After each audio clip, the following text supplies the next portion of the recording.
Janet de Palma tenía 16 años y una presencia tranquila, casi discreta. No era el tipo de adolescente que buscara problemas ni atención.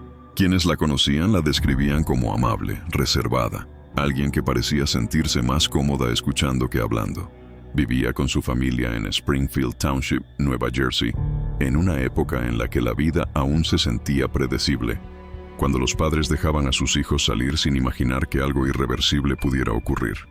Era el verano de 1972, un verano común, cálido, lento, de esos en los que los días parecen repetirse sin sobresaltos. Nada en la mañana del 7 de agosto sugería que ese sería el último día en que Janet sería vista con vida. Ese día, Janet salió de casa con la intención de encontrarse con una amiga. No llevaba equipaje, no dejó una nota, no parecía preocupada ni apurada. Vestía ropa común, adecuada para el clima, y se despidió como cualquier otra tarde. Para su familia no había motivo alguno para alarmarse. Era una adolescente responsable, siempre regresaba, pero esa vez las horas empezaron a pasar. Primero fue una ligera inquietud. Tal vez se entretuvo más de lo esperado.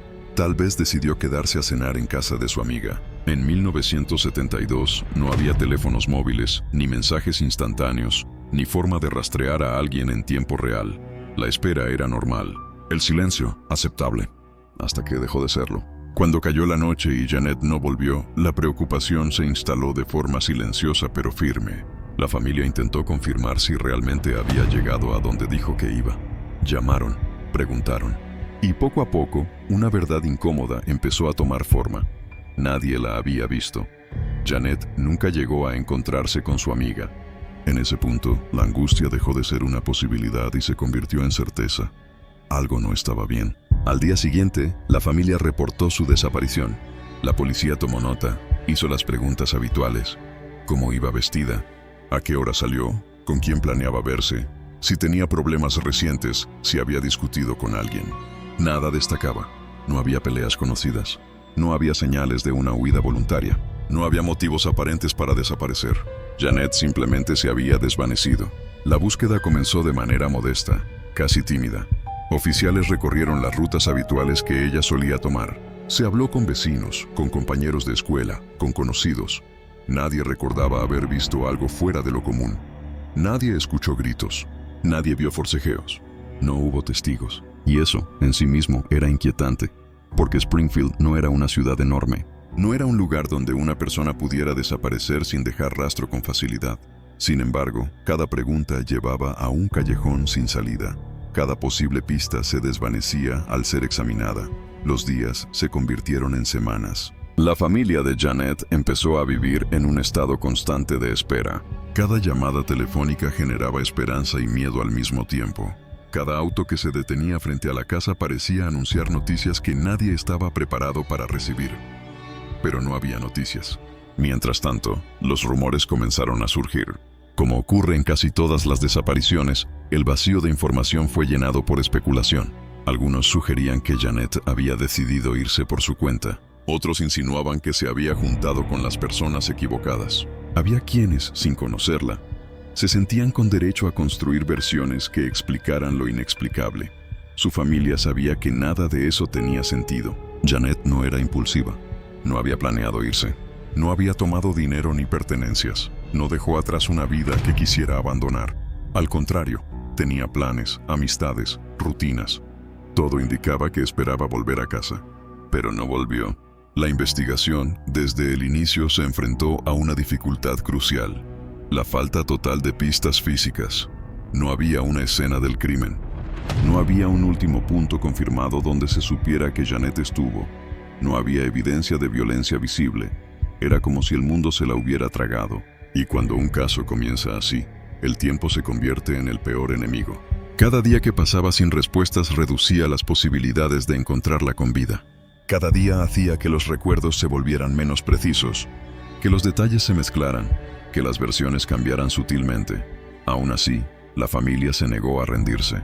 Pegaron carteles, hablaron con quien estuviera dispuesto a escuchar, insistieron ante las autoridades, mantuvieron su nombre presente, porque mientras se hablara de Janet de Palma, mientras alguien la buscara, todavía había esperanza. Pero fuera del círculo familiar, el mundo siguió girando. La vida en Springfield continuó. La gente fue a trabajar, Los niños regresaron a la escuela. El verano dio paso al otoño, y poco a poco, el nombre de Janet empezó a desaparecer de las conversaciones diarias, reemplazado por nuevas preocupaciones, nuevas historias, nuevos problemas. Para su familia, sin embargo, el tiempo se había detenido. Cada noche sin respuestas era una herida nueva. Cada mañana traía la misma pregunta sin resolver. ¿Dónde está Janet? Y lo más perturbador no era solo que nadie supiera la respuesta. Era la sensación creciente de que de alguna forma alguien sí sabía algo y había decidido callar. En esa primera etapa del caso, nadie podía imaginar el giro que tomaría la historia. Nadie sospechaba que la desaparición de una adolescente tranquila de Nueva Jersey se convertiría, con el tiempo, en uno de los casos más debatidos, distorsionados y malinterpretados de la región. Por ahora, lo único cierto era esto: Janet de Palma había salido de casa y nunca regresó. Y mientras la búsqueda se enfriaba y las preguntas se acumulaban, algo silencioso empezaba a gestarse en las sombras. Algo que, cuando finalmente saliera a la luz, cambiaría para siempre la forma en que este caso sería recordado. Pero eso aún no había sido descubierto. La desaparición de Janet de Palma no generó titulares nacionales de inmediato. No hubo cámaras frente a la casa, ni reporteros transmitiendo en vivo, ni una avalancha mediática. En 1972, muchos casos similares comenzaban y terminaban en silencio. Y durante las primeras semanas, este parecía destinado a ser uno más. Pero para su familia, cada día sin noticias era una tortura lenta. Las autoridades continuaron con una búsqueda limitada. Oficiales recorrían rutas cercanas, caminos rurales, zonas boscosas. Preguntaban en tiendas, estaciones de autobús, cafeterías. Mostraban fotografías, pedían información. Y una y otra vez recibían la misma respuesta: no vimos nada. No escuchamos nada. No sabemos nada. Era como si Janet se hubiera evaporado. La policía entrevistó a compañeros de escuela, vecinos, amigos, conocidos. Analizaron sus rutinas. Revisaron si había tenido conflictos recientes, si estaba deprimida, si había hablado de irse, si alguien la había estado molestando. Nada parecía encajar con la idea de una huida voluntaria. Janet no había dado señales de querer desaparecer. No había empacado ropa, no había retirado dinero, no había escrito cartas, no había cortado contacto con nadie. Todo apuntaba a una desaparición involuntaria. Pero sin pruebas, las hipótesis eran solo eso, hipótesis. Con el paso de los días, la investigación empezó a enfrentar su mayor enemigo, la rutina. Cuando no hay avances, cuando no hay pistas claras, los recursos se redistribuyen. Otros casos aparecen, otras urgencias ocupan la atención. Y poco a poco, sin que nadie lo admita abiertamente, una desaparición empieza a perder prioridad. La familia de Janet lo notó. Las llamadas se volvieron menos frecuentes. Las visitas de oficiales disminuyeron. Las actualizaciones se hicieron vagas. Seguimos investigando. Estamos revisando posibilidades. Les avisaremos si hay novedades. Pero no había novedades. Mientras tanto, ellos seguían buscando por su cuenta. Colocaron carteles en postes, tiendas, paradas de autobús. Repartieron volantes, hablaron con desconocidos, tocaron puertas. Cualquier persona podía ser la que supiera algo. Cualquier comentario podía ser la clave. Vivían atrapados entre la esperanza y el miedo, porque mientras no hubiera un cuerpo, mientras no hubiera una confirmación oficial, existía la posibilidad, aunque fuera mínima, de que Janet estuviera viva en algún lugar. Tal vez retenida, tal vez confundida, tal vez incapaz de volver. Esa idea los mantenía de pie, pero también los desgastaba. Con el paso de las semanas, empezaron a circular historias. Algunas nacían de malas interpretaciones, otras de la imaginación, otras simplemente del morbo. Alguien decía haberla visto en otra ciudad, otro afirmaba que se había ido con un hombre mayor, alguien más juraba que había subido a un auto extraño. Ninguna versión podía comprobarse, y cada rumor obligaba a la familia a revivir la angustia. La policía revisaba las pistas que llegaban. Viajaban a veces a verificar supuestos avistamientos. Hablaban con testigos dudosos. Perdían horas siguiendo rastros que terminaban en nada. Era un círculo frustrante. A medida que el tiempo avanzaba, algunos investigadores comenzaron a considerar escenarios más oscuros. Sin decirlo públicamente, sabían que muchas desapariciones sin rastro terminaban relacionadas con violencia. Pero sin evidencia, no podían afirmarlo. No había sangre, no había pertenencias abandonadas, no había testigos del último momento. Nada. Springfield empezó a acostumbrarse a la ausencia. Los compañeros de Janet regresaron a clases. Su pupitre quedó vacío. Al principio, algunos preguntaban por ella. Luego, cada vez menos. Las semanas escolares continuaron, las noticias pasaron, y su nombre empezó a perder presencia en la memoria colectiva. Para la comunidad, el caso se convirtió en una incógnita lejana. Para su familia, seguía siendo una herida abierta. Las noches eran las peores. Se preguntaban si tendría frío, si tendría hambre, si estaría asustada, si estaría esperando que la encontraran. Se preguntaban si había sufrido, y no había respuesta. Con el tiempo, también surgió una sensación incómoda, la de estar solos.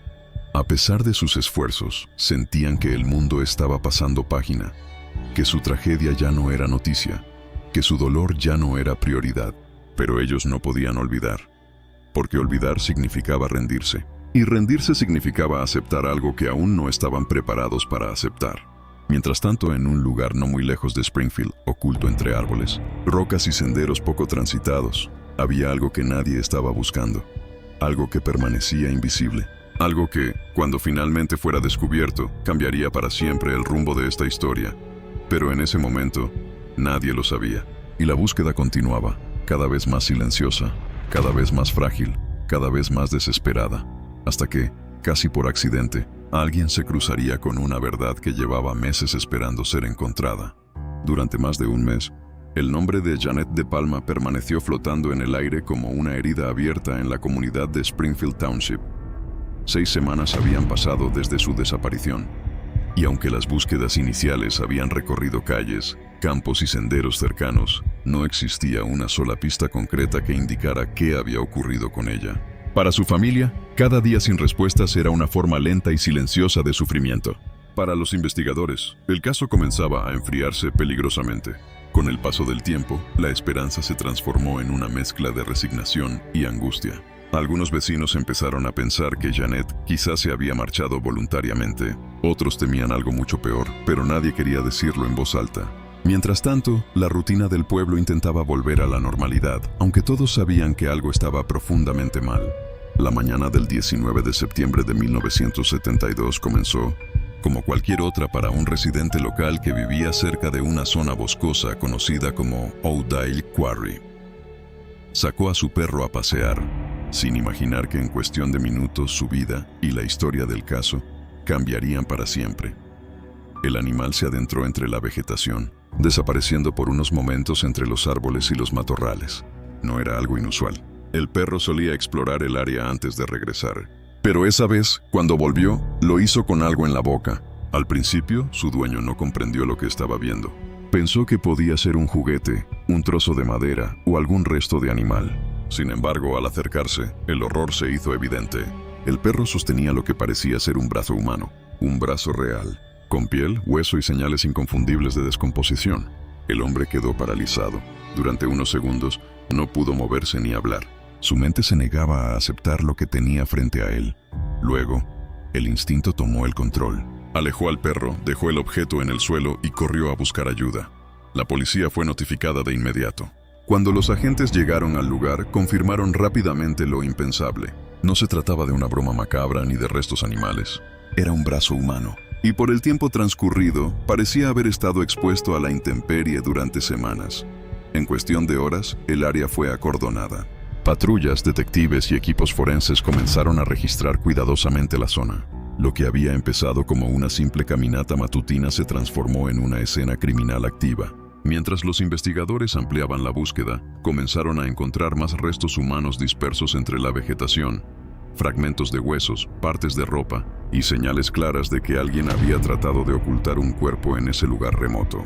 Finalmente, en una zona elevada conocida como The Devil's Teeth, o los dientes del diablo, se descubrieron más restos pertenecientes a Janet De Palma.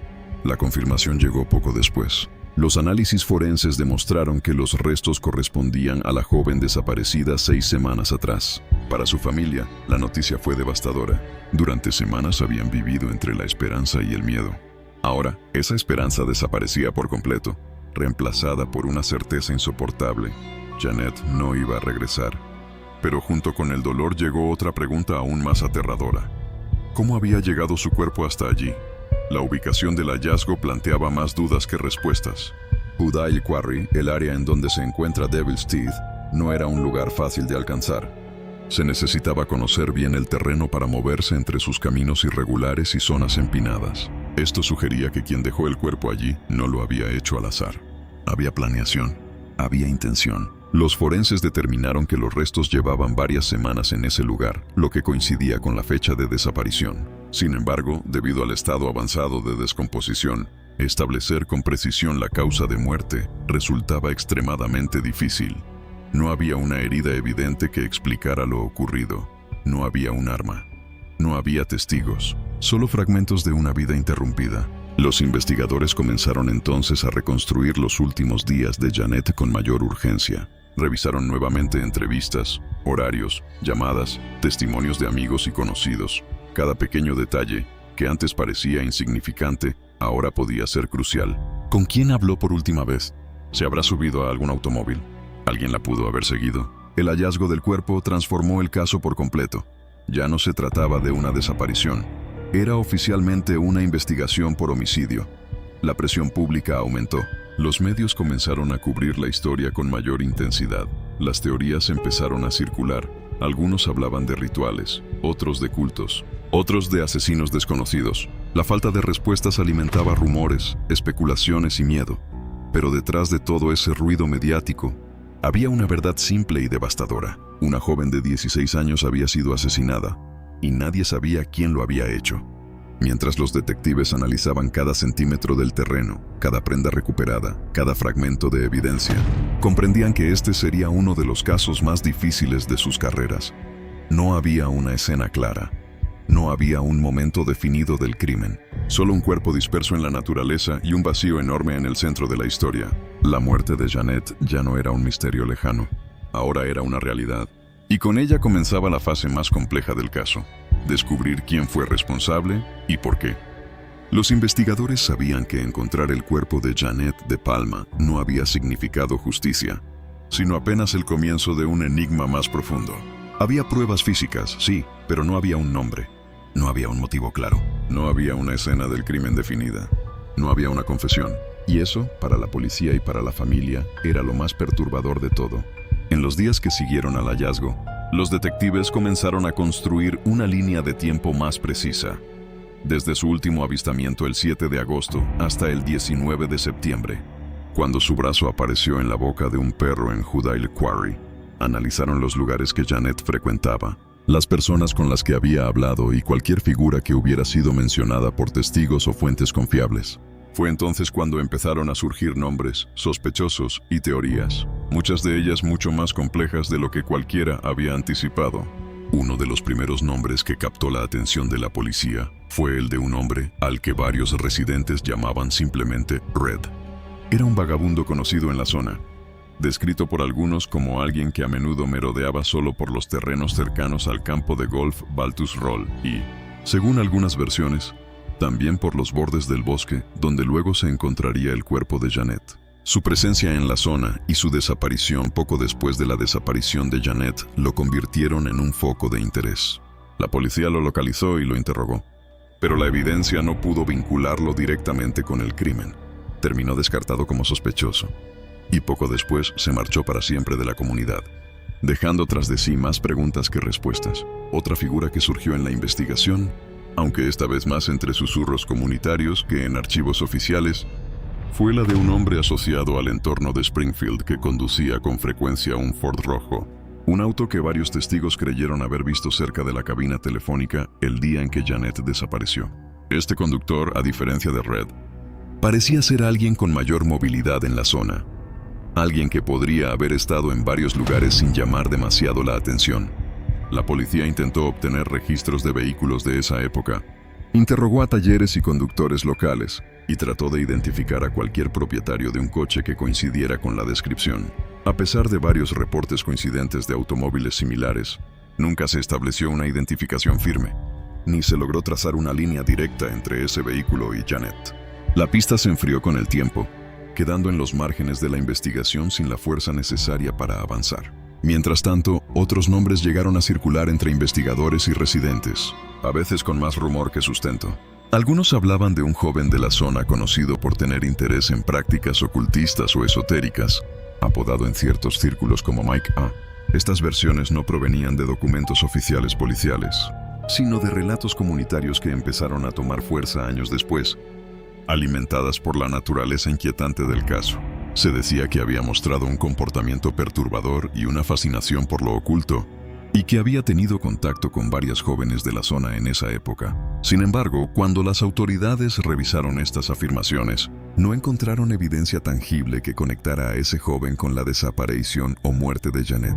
Su nombre quedó en el archivo de posibles sospechosos investigados superficialmente, sin que ninguna prueba sólida sustentara una acusación.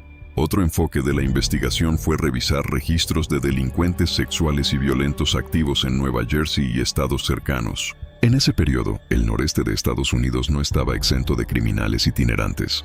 Uno de los nombres que incluso llegó a ser considerado, aunque más por investigación externa que por indicio directo, fue Richard Cottingham, más conocido como el Torso Killer, un asesino en serie que operó en Nueva York y Nueva Jersey en la década de 1970. Cottingham se hizo conocido por mutilar a varias de sus víctimas y por su movilidad entre estados.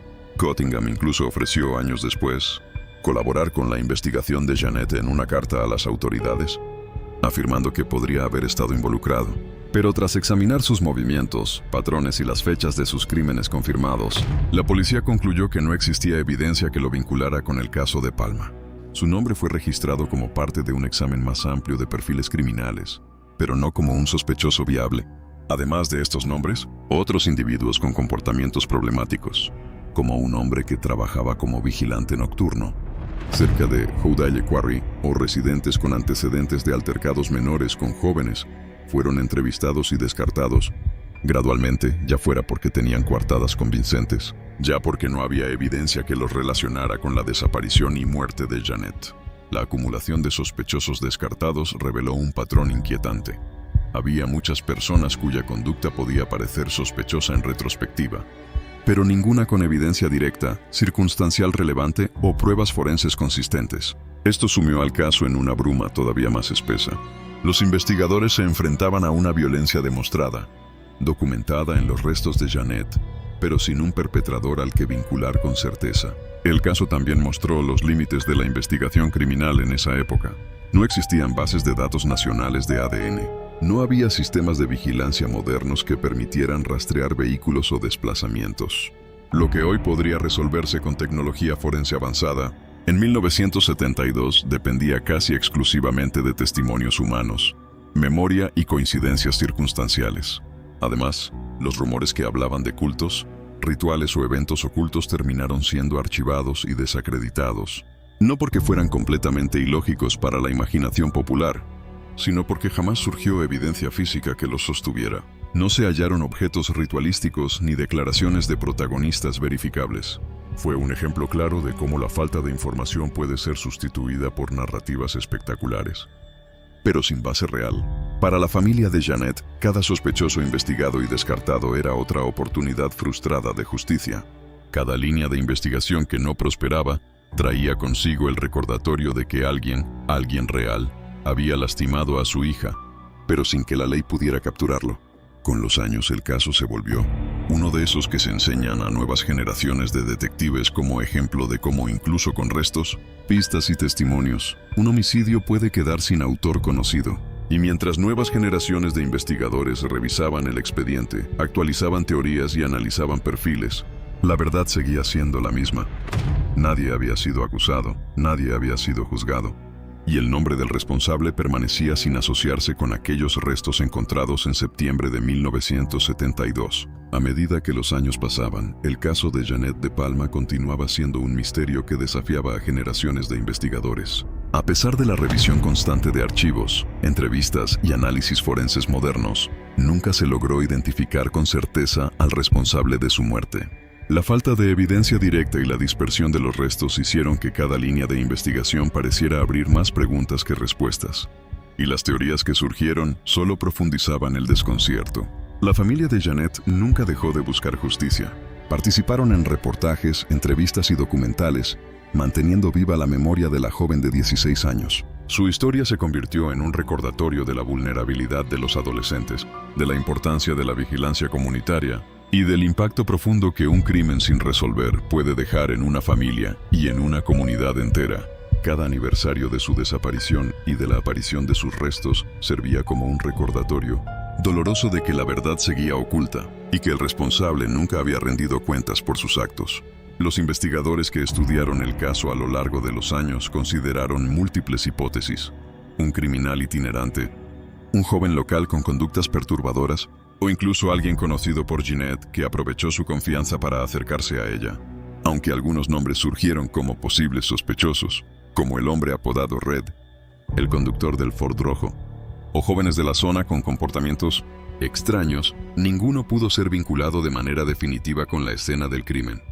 La combinación de tiempo, falta de testigos claros y ausencia de pruebas sólidas convirtió este caso en uno de los más desconcertantes y complejos de Nueva Jersey. A pesar de la frustración y el dolor, el caso de Jeanette de Palma sigue siendo relevante, no solo como un misterio sin resolver, sino como un ejemplo de la importancia de la memoria, la justicia y la atención a los más vulnerables. La historia de Jeanette recuerda que detrás de cada archivo policial y cada titular hay una persona real, una familia que sufrió y un legado que merece ser recordado.